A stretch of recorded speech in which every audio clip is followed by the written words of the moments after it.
Punchers are not made, they are born. He was born a puncher. It's just my nature, you know what I mean? To reach for you and take your heart or your blood or your spleen or your liver. The only place he ever used to find any peace in the world was in the ring. I want to have a perfect fight. I want to be the best fighter. I felt like Mike was kidnapped into the Don King cult and brainwashed. Don is a master of finding a person's weakness. The fight is on. King used Tyson's sex life and the women around him to control him. By nature, I'm wild, regardless. It's my mentality. That's the way I am. You know, even though I'm subdued, I just, you know, I mean, I have a lot of energy.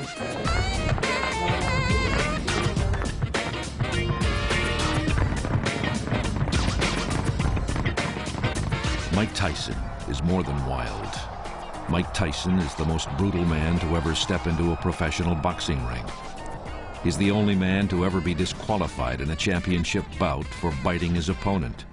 Not once, but twice. His actions sent thousands of fans racing out of the arena in fear.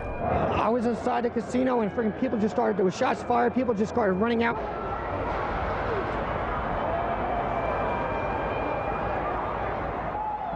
The Nevada State Athletic Commission revoked Tyson's license for a period of 1 year. Time to reconsider whether or not he was emotionally fit to fight again. Larry Merchant covered Tyson almost from his beginnings. All fighters previously of his type in the heavyweight division, meaning Dempsey, Marciano, and Frazier, had short, blazing careers. That kind of style does not allow a fighter to have a very long career, as Joe Louis did, as Muhammad Ali did, as Larry Holmes did. So even giving him the best of intentions, the greatest of will to change over, there's a serious question of whether it can be done.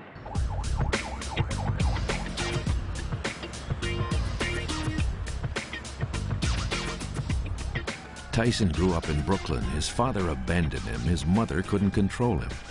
Everything was so hostile.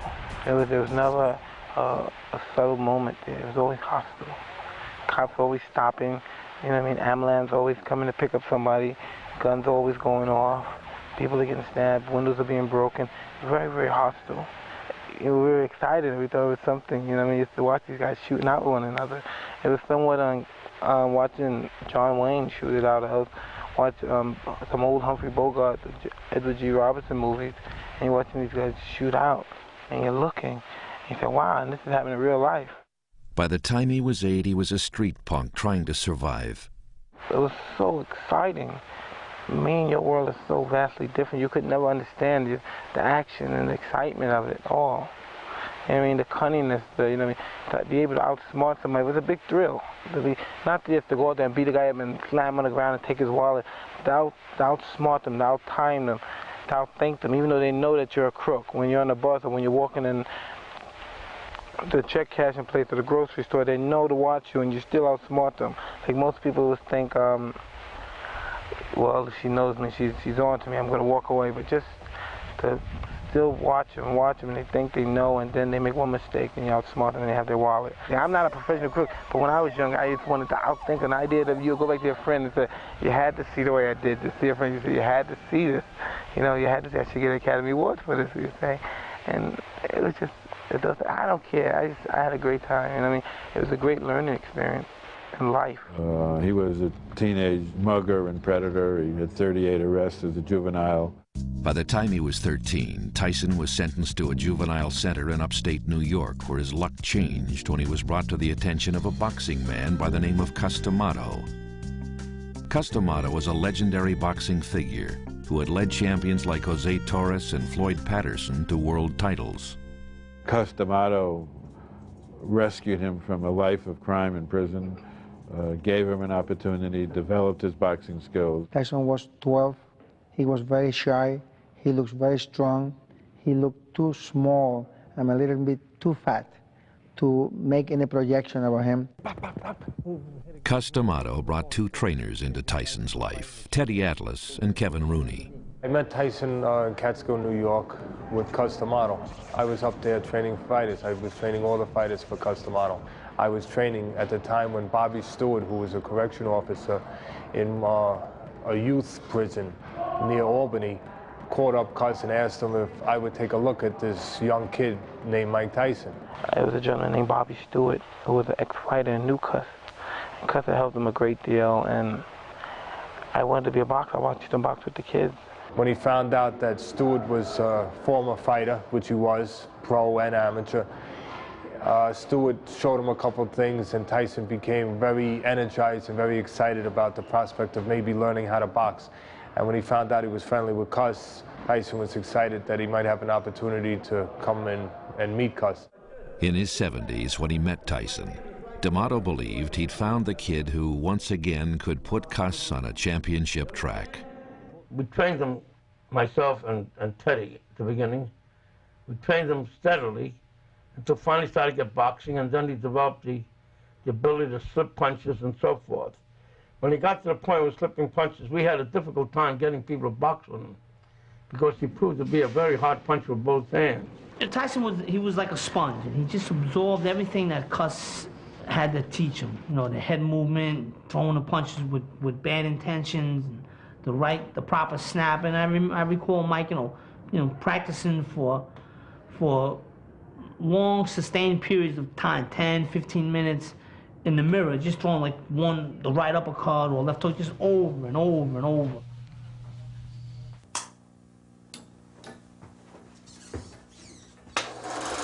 Cus had an extensive films at the house of the old fighters, Dempsey, Armstrong, Robinson, and Tyson used to watch them all the time. Henry Armstrong's style here is typical of him. Head down on the chest of his opponent. That's it. There you go. Now you got again. Who's the last guy to stop? Time. Very good. That's what I mean. I want to do something that no fighter ever done violently in the ring. I want to do something. I don't want to actually kill somebody. You know what I mean? But things like Jack Dempsey broke people's eye sockets. You know what I mean? That's, to me, and that's a high. That's, you know, just to see that guy did this. The trainers worked on Tyson's boxing skills. Cus used Jose Torres as a role model. Cus D'Amato said this kid may become the youngest heavyweight champion of the world. He wanted to impress us. He knew exactly why he was there. He was there to audition, to be able to change his life maybe, to move somewhere else after he got out of prison. Cus watched me, and Cus was pleased, I guess. And they said, you have too much talent, you know what I mean? And he said, you're a good kid, but if you go back to Brooklyn, you're only going to get yourself in trouble. And from that point on, he adopted me. Boys. Frank? Just got here, Frank. Maybe we're all ready. Push no one, man. Come on, man. See, look at that guy right there. See him? Oh, looks great. Oh, great. Look at the other one coming too, right with him. Oh, great. Look at this bird, man. He's unbelievable. Unbelievable. That's the West Indian. Look at him. Unbelievable. Tyson raised pigeons at Cus's house, a pursuit he discovered as a child growing up in Brooklyn. But Tyson was not content to only play with his pigeons. Tyson was wild. He used to disappear. Cus threw Tyson out of the house in front of me. Get out of here. That wasn't one point. And another point, he asked Tyson out to fight with him. There was a time, I remember one time when there was an argument between Tyson and Cus. And Cus went outside, come here. You know, you wanna be a tough guy, come here. And we're gonna fight. And Cus was very serious. And Tyson, of course, he laughed and walked away. He had problems. He got thrown out of the school. A lot of the stuff, quite honestly, was kept quiet because the image was important. You know, the kid and the old man. That was a great image. You know, that could really sell. The kid and the old man. Well, not exactly. At least when the kid wanted to play. He used to leave for the weekends to see his mother in Brooklyn. He was supposed to leave on Saturday and come back on Sunday, and sometimes he stayed lost for 3 or 4 or 5 days. And Cus used to come to the city, and he used to call me other times, and I used to go over Bed-Stuy, looking for Brownsville, looking for Tyson all over the place. And sometimes we found him. Most time we did not. And I was wild. I never had the opportunity because I focused most of my life. I'm sure most of the stories you hear are not as accurate. But you know what I mean? Of course. I mean, I was interested in women. Whatever troubles Tyson was encountering outside the ring, it was not affecting the natural killer instinct inside. With Cuss and Teddy Atlas's guidance, Tyson had beaten every amateur opponent, and in 1982, he defended his Junior Olympics title. His reputation had preceded him.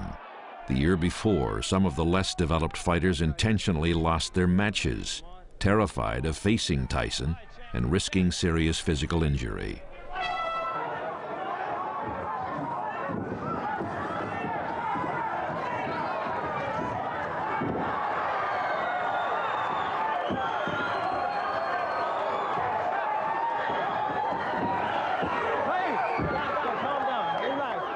While other fighters may have seen him as a vicious animal to be feared and avoided, Tyson showed another side of himself before stepping into the ring for the championship match. He broke down before the bout, giving voice to a familiar lament, his fear that if he lost, no one would love him. Better fighters than you're ever gonna fight here. I mean, it's always hard, but I mean... It's a long way, remember? Yeah. I'm Mike Tyson. Everybody likes me. Yeah, everyone likes you now. That's fine. You have a reason to be proud.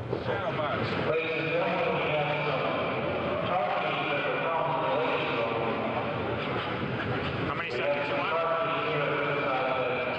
Patterson.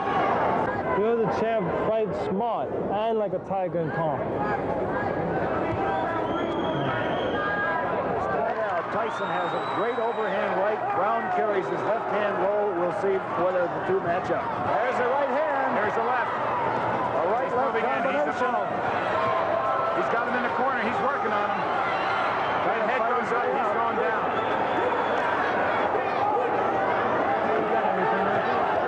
Another right back to the body by Tyson.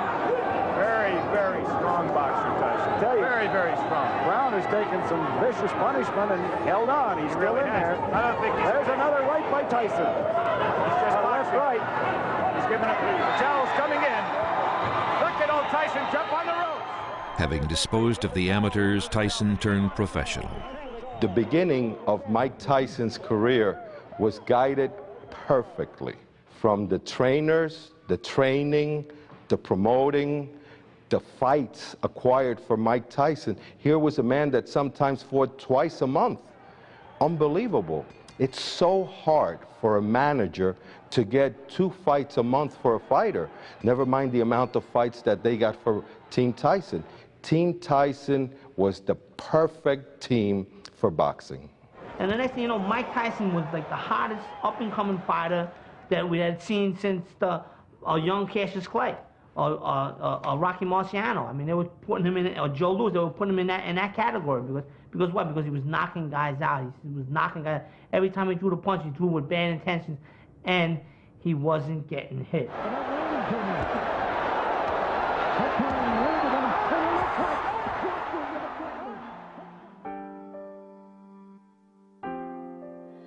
Several months after turning pro, Tyson was hit with the hardest blow of his career when his adoptive father and mentor, Cus D'Amato, died of pneumonia. No one was certain Tyson could continue. Jim Jacobs assumed the place in Tyson's heart that had been held by Cus D'Amato. The friend, the mentor, the replacement for the father that he never knew. Jacobs told Mike, win the title for Cus. Cus died 1 year before Tyson became a champion. And Cus was saying publicly that he was still alive, probably because of Tyson. Jim Jacobs, who was working with Tyson, and Bill Caton, they had an association. They took over. He suffered in silence. That, you know, I think that Tyson turned the hurtfulness and the sorrow into some vicious anger, and because he started knocking guys. He was knocking guys out in the gym, and I think that he actually turned inward and had it work for him. That's what I believe happened.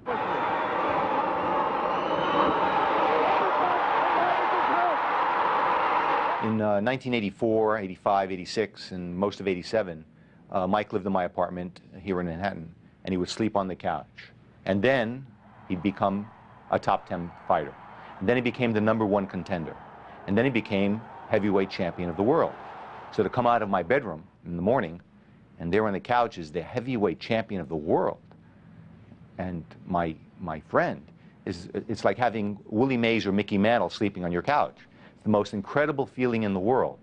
But all during that time period, he was a terrific kid. That was a right to the body and an uppercut to the head, and Berbick is... Tyson, at the age of 20, became Cuss's dream, the youngest heavyweight champion of the world. Having conquered the division, Tyson turned his attentions to a beautiful young actress, the star of a popular television sitcom, Robin Givens. At the beginning, I was for the idea of Tyson marrying Robin Givens because Tyson was getting too wild. He began to get attention from women in the street, and he was going crazy with women. And I felt that if he married one woman, he would stick on the control of one woman, and that would have been much better for him. I didn't care about the woman. But in this case, I thought that Robin Givens was a good woman. Before I get married, I mean, like I say, I was a young kid, 15, 16, 17, 18, 19, you know, making a great deal of money, very famous. More than making money, I was very famous. I mean, and I was wild. I never had the opportunity because I focused most of my life. I'm sure most of the stories you hear are not as accurate. Perhaps I don't know what they all are. But, you know what I mean, of course, I mean, I was interested in women. Robin was a very, seemed to be a very sweet girl, and I was delighted with the fact that he was getting married. I thought it'd be good for Mike, but as soon as she got married, she called up and said, she's Mrs. Mike Tyson. I'm taking over. I want to see all the books and all the records. In 1988, once Mike got married, Robin, Givens, and Ruth, of course, were very interested in taking over Mike's career. It became very obvious when we were in Tokyo for the Tubbs fight. We're flying home from Japan. I think it was a 13-hour flight. And Robin Givens gets up and announces to Bill Caton that I'm Mrs. Tyson now, and everything's got to go through me. So right then, that was the first sign that they were looking to take Tyson over. It was reported to us here in New York that Robin and Ruth were at the bank already claiming Mike's accounts and telling Jim Jacobs and Bill Caton that they're taking over. And Robin went on record to Bill and Jim saying, she's Mrs. Mike Tyson, she's taking over. And it turned out to be a mistake, you know. It turned out to be a mistake because it was like a game, the marriage and then the relationship with Tyson and the mother. Tyson barely had time for a honeymoon before tragedy struck his life once again. Tyson's mentor and co-manager Jim Jacobs, who'd been fighting leukemia for 8 years, died on March 23, 1988. To the young champion, it was a shocking and unexpected event.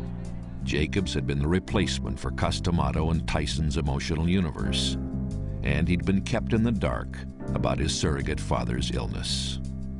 Then Jim Jacobs died when Mike was 21, and that created the opening, the opportunity for Don King to move in on a very confused 21-year-old kid and manipulate him into becoming part of Don King's empire.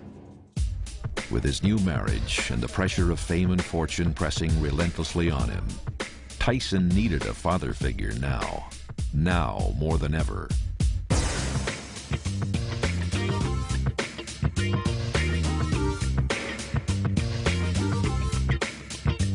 By the time June 1988 rolled around, Tyson's personal and professional lives were in disarray.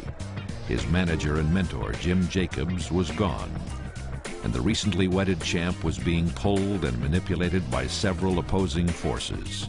In one corner, there was Robin Givens and her mother, Ruth Roper, who were fighting for control of the champ's fortune.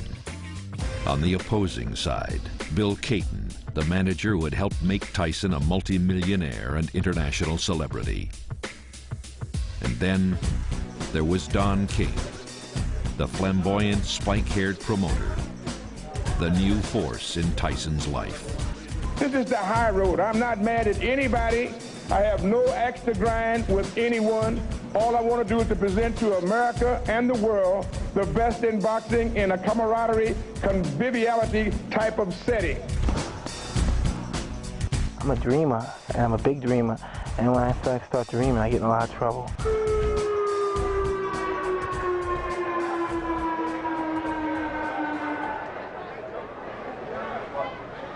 I just want to announce that we've just heard that this is the greatest live gate in the history of professional sports, $12.3 million.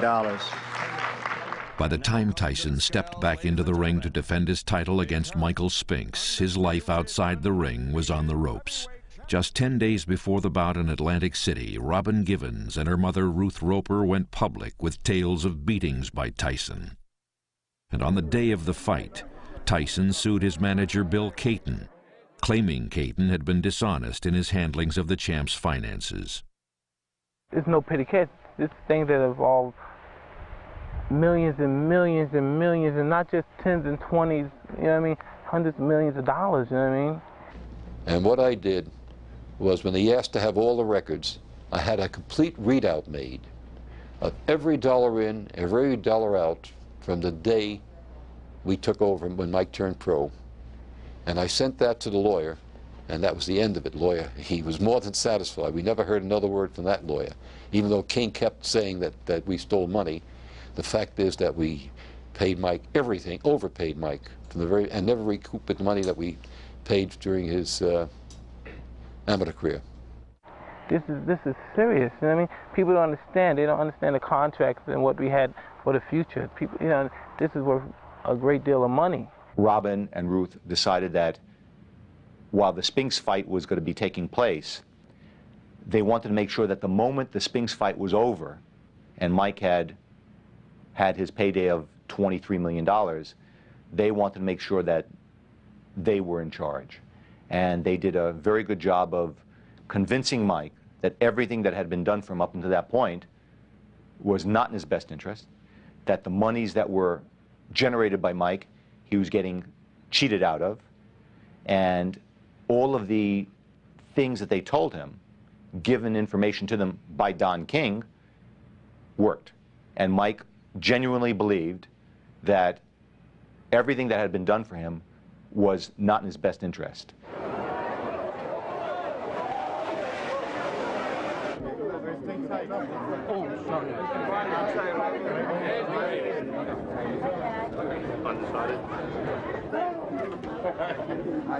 How you doing, Brent? Who do you think's gonna win? Mike. Billed as Tyson Spinks once and for all, and seen by oddsmakers as Tyson's biggest challenge yet, this bout had far more drama going on outside the ring than it did inside. Big moment for me, big moment for boxing. Biggest fight in boxing history by far. Michael Spinks has ever been down in a professional fight. Tyson disposed of Spinks in 91 seconds. Tyson may have left Atlantic City with his title intact, but the drama surrounding the fight would continue. Don was able to grab Mike, bring him out to Cleveland, keep him in Cleveland, until he was able to convince Mike that he was in his best interest. Whatever the story was, whatever I'm sure Mike needed at that time, whether it was wine, women, or song, Don got him. To be able to keep him in Cleveland, to give Don the time it took for Don to start pitching the stories. And Don is the greatest pitcher of all time. He made some moves about closing off bank accounts so that the women could not put checks against him, which were in Mike's interest. But they weren't being done for Mike, they were being done for Don King to cement his association with him. This lawsuit is brought by Mike Tyson. There were charges and countercharges. Eventually, Donald Trump announced the deal that left Caton as manager, King as promoter. Mike asked me, and his family asked me, whether or not I'd help them in terms of representation, in terms of helping him to solve some of the problems that you're going to have as a 21-year-old fighter. And I said I would do that. And I'd like to see him be successful so that at the age of 30 or 35, when he's ready to stop, he doesn't have to worry about anything. History has said that oftentimes people or boxers or fighters or just athletes who have made millions turn around years later and wonder where it went. Joe Louis had to fight an extra fight for financial reasons. Kareem Abdul-Jabbar has to go an extra season for financial reasons. I never want my husband to be in a position to have to fight another fight. I want him to step into the ring as often as he wants because he wants to, because he enjoys it, never for financial reasons. And as much money as Michael makes, he should never have to do it for financial reasons. I'm running my show. I don't have to fight for anybody. He's employed by me, and it seems like it was the other way around when I was employed by him. And the contract that we had agreed, which I trusted them, and I had it was basically like a serving contract. I fight when and where and whoever they said or whatever, and that I feel wasn't justified rightly. And I'm very pleased the matter is resolved. I'm happy to be working with Mike Tyson, who I am absolutely confident history will decide was the greatest heavyweight of all time. He's got strong power over his own destiny. He's got strong control over his own destiny.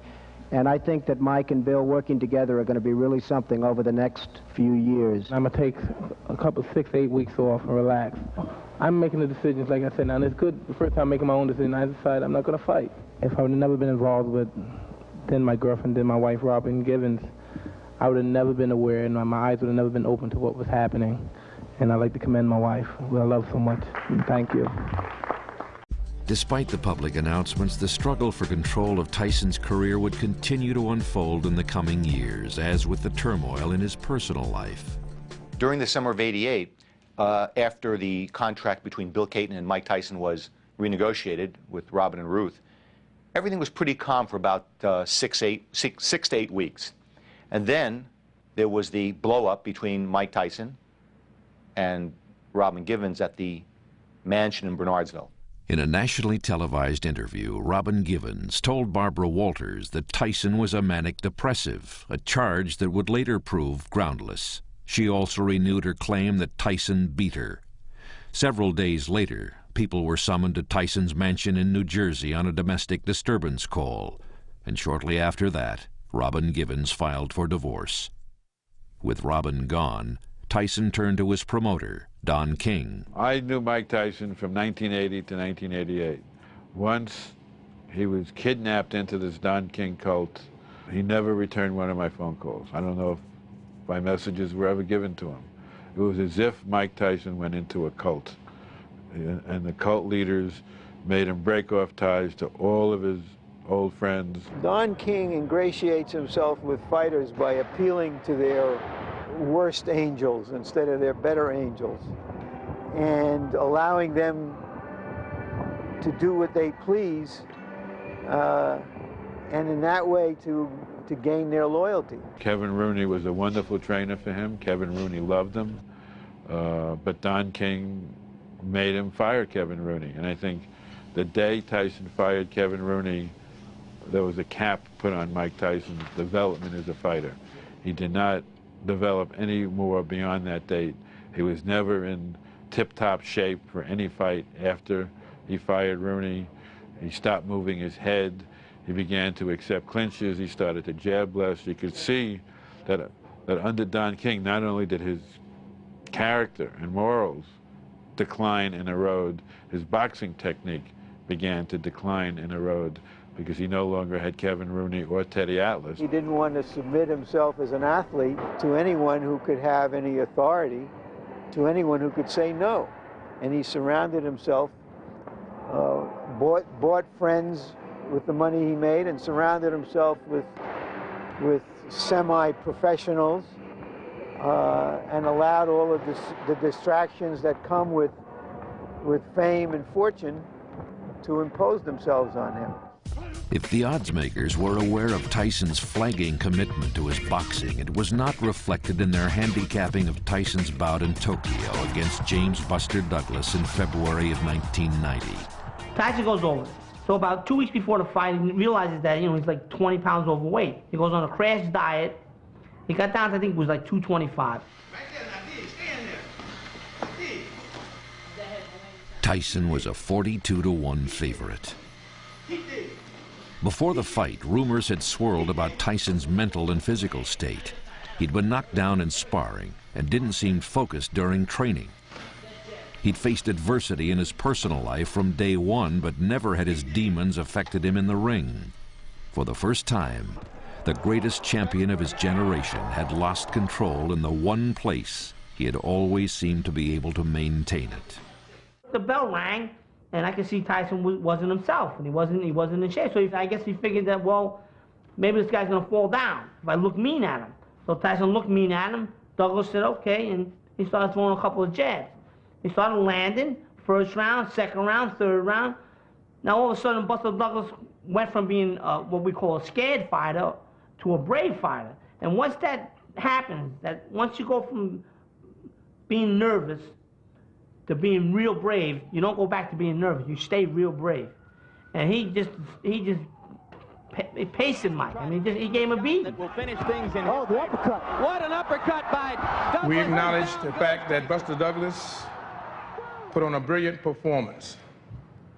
The man was magnificent, and it indicated, as I've told you many times before in many of the press conferences that we have had, that the greatness of boxing is the unpredictability of it. Fighters lose. Most of your writers, the mature writers here, they're a lot older. They've been around a lot longer than I have in the fight business. They've seen fighters better than I lose. These things happen. The only thing I'm asking for from the champion now is just the rematch. I'll be okay. Tyson was humiliated. He had never taken such a public beating. Now more than ever, he needed approval. And more than ever, he turned to sex. Rudy Gonzalez was Mike Tyson's chauffeur and later a bodyguard and personal aide.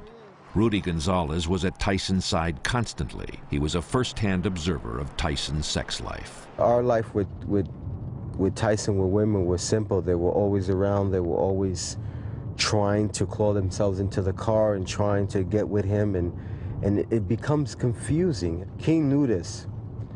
King used Tyson's sex life and the women around him to control him. Tyson didn't run down the streets running around trying to grab people. Basically, women would put themselves in his arms and actually melt and fold and twist in certain ways that he would react to like any man would. July 18, 1991, Tyson met Desiree Washington, a Miss Black America contestant at a pageant rehearsal in Indianapolis. She accompanied him back to his hotel room in the early morning hours. 3 days later, Washington filed a complaint with police alleging that Tyson raped her.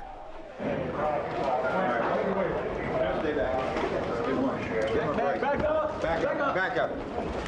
Come on, back up. Out of the way. Out of the way. Excuse me, please.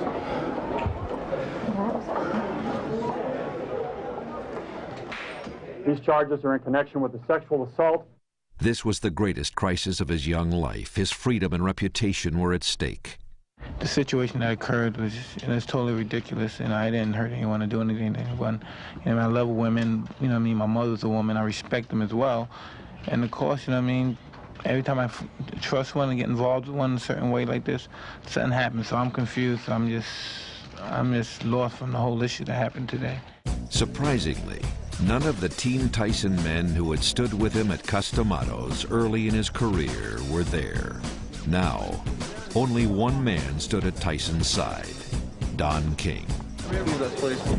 Excuse us. Trial affect Mr. Tyson's future boxing career? Due process is really all we are looking for, and if due process is exhibited here, justice will prevail.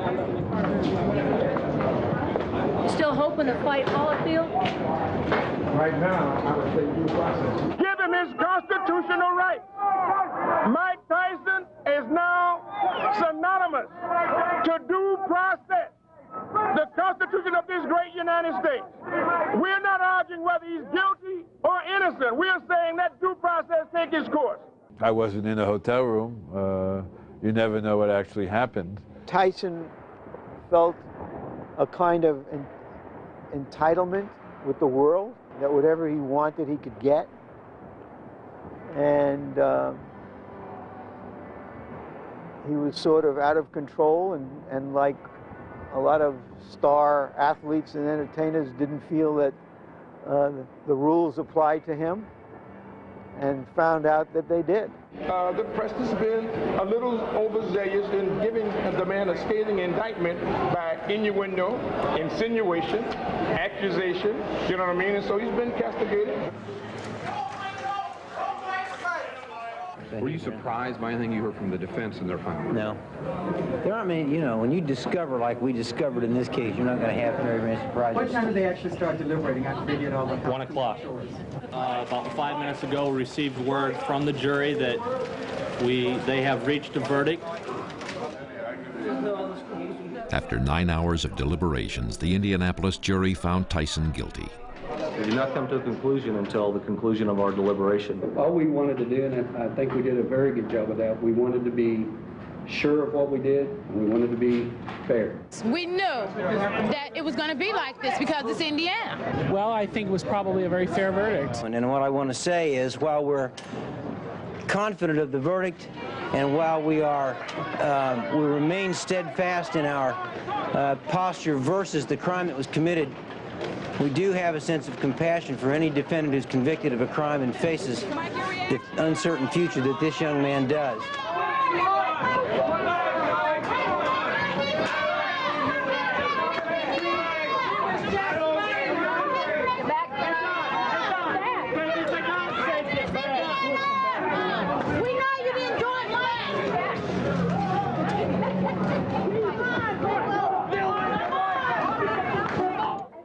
Serving a 6-year term at the Indiana Youth Center, Tyson was back in the setting he knew all too well from his days as a street punk. But once again, he fought back.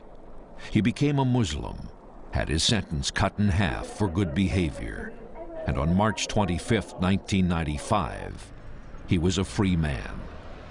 Tyson the Muslim was expected to fire Don King, but he did not. To the surprise of boxing fans, Tyson signed a new contract with Don King worth tens of millions of dollars. The fight is on. The reason he went with King when he got out of jail was very simple. King was the only man on this planet who could take a man out of jail, a convicted rapist, and do a deal with one of the biggest companies in this country, MGM, a 6 or 8 fight deal, I can't remember exactly which, for $30 million a fight. And the first fight he had was against Pete McNeely of all time. I wish Don King managed me. Because King was clever enough to put together the best financial package and make the best guarantee to him. All the other guys were saying, I'll do great things for you. King was able to lay a deal out on the table that said, you're going to make $100 or $150 million if you go with me. It was a business decision. It soon became clear that Don King had once again cast a spell on Tyson. The spike-haired promoter was in charge of the ex-con, ex-champ's comeback. From Amboy Street in Brooklyn, and a part of the community, the former world champion of the world, Mike Tyson. Mike Tyson. Mike Tyson. I think that Don King has Tyson's number, you know, intellectually, the same way Holyfield has Tyson's numbers pugilistically. Tyson might have as much on King as King had on Tyson. So there was a kind of mutually assured destruction potential between them.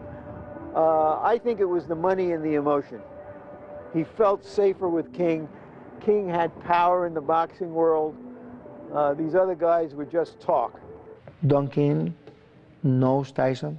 He knows how to persuade Tyson. He knows how to dissuade Tyson. He manipulates Tyson outside the ring like a little boy. Tyson's comeback was plagued by controversy from the start.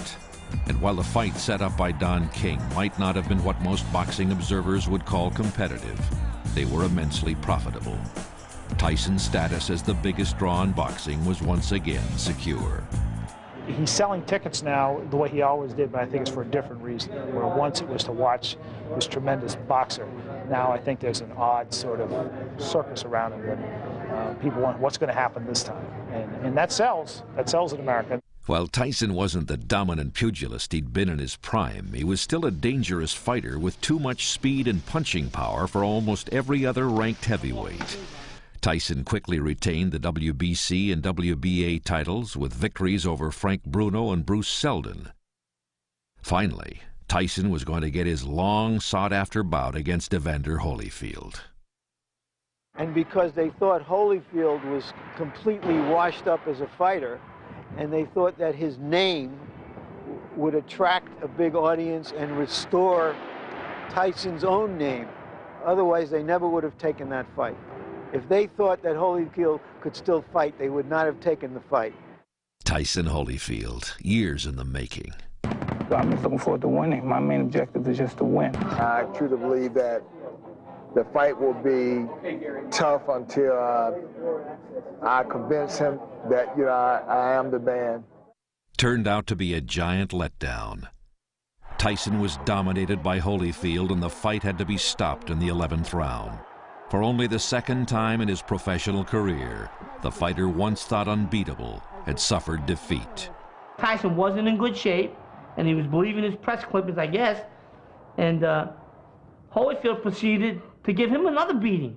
As it turned out, Holyfield exposed Tyson, exposed the fact that he had gone way back as a fighter, and exposed the fact that he was basically a bully in the ring, and that if you stood up to him, that he would come apart.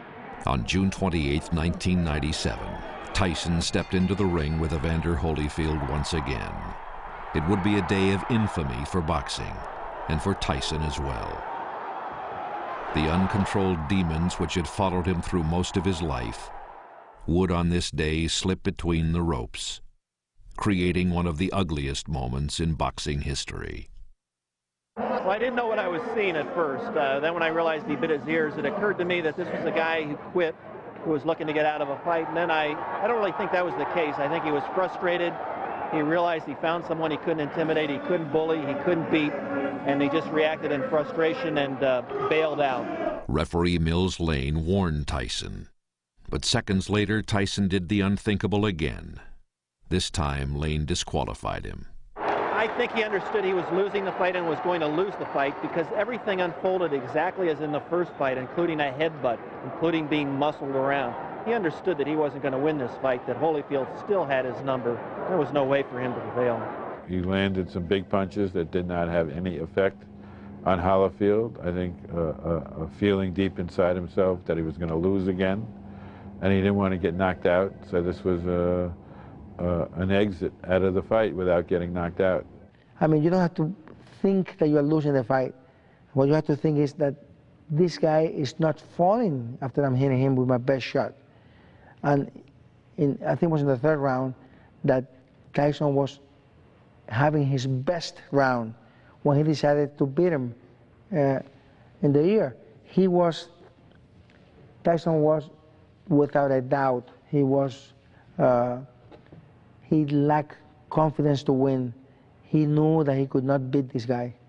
He was sure that it was impossible to beat this guy. So he said, you know, he beat his ear. Tyson's corners showed their colors. A melee erupted in the ring. An army of police stormed the ring to restore order. Well, it was a melee. I mean, it was a melee from the word go, not just in the ring, but in the casino afterwards. The whole place was chaotic, and it was a fitting end to that whole comeback. It was very nasty. There were people in the crowd, of course, incensed by what they'd seen. There were fights breaking out all over the place. And I'm not surprised that MGM have sort of turned their backs on boxing. While Holyfield was rushed to the hospital with a towel placed over his near-severed ear to stop it from falling off, the fighter once known as the baddest man on the planet took the long walk from the ring back to his dressing room. Tyson and his entourage were pelted with cups and bottles and whatever else the outraged crowd could find to throw at them. I saw him actually leaving the hotel property, and where some guy yelled at him, called him a loser, and Tyson actually tried to get out of the car and get at the guy, and he was restrained. So, I mean, the level of frustration was dialed up pretty high, and it didn't go down. I was inside the casino, and freaking people just started, there was shots fired. The media had a field day. Pictures of the fight were splashed across the front pages of virtually every newspaper in the world. Tyson was condemned, ridiculed, and sports writers were near unanimous in declaring that he should never be allowed to fight again. I saw what millions of people around the world saw, and I've been a boxing writer for more than 30 years. I was horrified at what I saw. That's nothing to do with boxing. That's what happens out in the street, unfortunately. And if I had my way, I would have banned Tyson. The State of Nevada Athletic Commission held the same opinion. On July 11, 1997, they revoked Tyson's license to box. From rape to revocation, the greatest fighter of his generation had become the living, breathing epitome of every requiem for a heavyweight story ever told. I'm not bigger than boxing. Boxing doesn't need me, but I can survive without boxing, just like boxing can survive without me. Tyson wasn't finished. He knew he could earn a living. He began by turning to wrestling. I would like to announce that Mike Tyson will be, in effect, the enforcer. He will be on the outside of the ring in somewhat of a guest referee capacity. There is precedent for this. If some of you recall all the way back to WrestleMania 1 in Madison Square Garden, Muhammad Ali was in a similar capacity. And with that in mind, I believe we have some videotape footage of Ali. Mike knows that other fighters in the history of boxing who were on their last legs financially had to do the same thing. And at that point in their careers, it was a very much of a blow to their legend. I respect what you've done in the boxing world, but when you step in this ring, you're messing with Stone Cold Steve Austin, and that's something you don't do. I think it's sad. Wrestling is not a sport. One of the great films about boxing, Requiem for a Heavyweight, ends with a fighter becoming a wrestler. Joe Louis, the great Joe Louis, ended up as a wrestling referee. To see him now at almost age 32 involved in wrestling, which is, you know, vaudeville, burlesque, is a little sad. Ladies and gentlemen, the WWF official has informed me that he is ordering Triple H in China to leave the ring for March 6, 1998. While waiting to regain his boxing license, Tyson broke with Don King, suing King for $100 million, alleging that King had cheated him out of tens of millions of dollars over more than a decade. Mike Tyson himself, over the years, has said he knew that people were robbing him. He's contributed to that by staying with people that he knew would rob him. He didn't understand money. A lot of it was coming in and going out, and like a lot of young people, he thought it would never end. If I would have been a nice guy and kept quiet and continued to let people take advantage of me, I would have been kept writing, oh, he's brilliant, he's a magnificent fighter, he's such a scholar, he's talked to us, he handled us like a scholar. Once we stand up and we fight for ourselves and we're prepared to challenge anybody, don't care how much money they have, don't care how much power they have, because it's right. While Tyson's professional life continued to proceed in the harsh glare of the media spotlight, he quietly married Dr. Monica Turner. Turner was a regular visitor while Tyson was in prison. The couple have avoided the limelight and have started a family. One of the questions I've been asked is, can he change? I have no doubt that he wants to change. I suspect he'll try to surround himself with people who will try to help him change. I don't know whether he will really permit himself to submit to a strong trainer and really go back to doing what he did it when he was young and loved it and had great ambition. And then there's the other question of whether, even if he has all of that, whether at his age he can change. Mike Tyson's life has been a series of monumental highs and devastating lows. His, in many ways, is the quintessential story of modern American celebrity. His face has been splashed on magazines and newspapers around the world as the triumphant athlete and the disgraced champion. He's a living legend. His story, a work in progress. The final acts are still being written.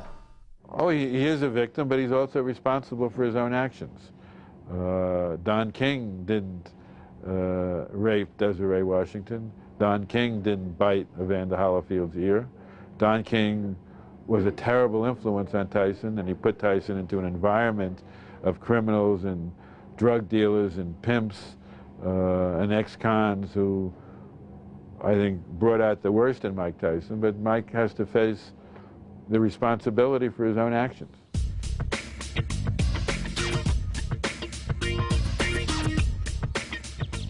Is Tyson destined to suffer the fate of so many fighters before him? Will he fade from public view, slipping silently back into the streets from which he came? I always thought, like, when you're a famous fighter, I used to watch the fighters, they always had women. I thought that was the key, to always be the fancy women, have the cars, and I mean, to be very flashy and luxurious, you know what I mean? But then again, all those fighters, they wind up broke, died in furnished apartments. Legendary fighters, peerless fighters, which no man could match them at their prime, and wind up broke, died, you know what I mean, with no money. All the girls they had left them. All the people that say that you're the best champ, I'm your friend, left them. They died alone. I grew up with Cuz, you know what I mean, and we never had a value for money, you know what I mean. Cuz's main objectives, you know what I mean, he said, this is Cuz said, money's a false sense of security, you know what I mean, don't put a whole bunch of trust in it, you know what I mean, it helps you get out of a lot of problems, but you know what I mean, don't rely on it, you know what I mean, you know what I mean, have a great deal of independence, you know what I mean, the main objective is to be your own man, be independent, and you know what I mean, once you have a family and you have a wife, there's no longer you, your family comes first, regardless of the situation. Your career doesn't come before your family comes first, you know what I mean.